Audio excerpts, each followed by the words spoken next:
Om 10 uur is het skoft op het Pieter Jelles en dus tijd om gwot in te leveren voor de voedselbank. Alsjeblieft. Merci, dankjewel.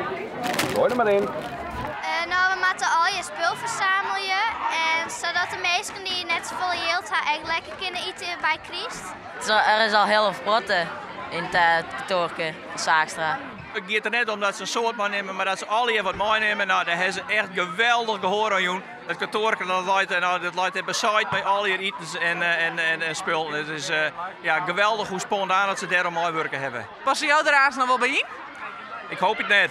Om de leerlingen te bedanken komt Jelle Bedel om een feestje te bouwen.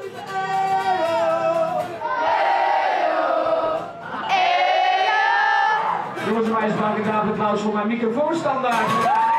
Wilst hier nog wat terugfeesten en fotograferen wordt, binnen ze een dwarp verderop al drukdwanen met de tarierings van haar voedselbankactie. Thomas riet wel roen op een skelter met de kade erachter, zodat hij dus ook spullen ophalen kan.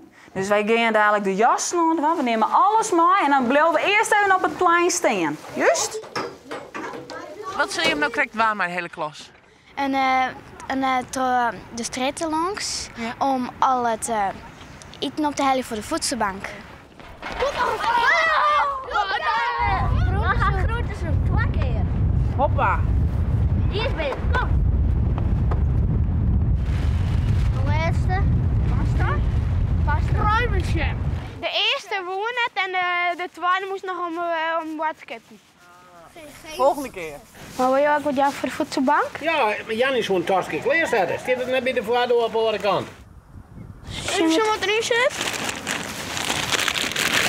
Italiaanse mix. Macaroni. Nou, dat wie het. Let op jongens, dank u wel.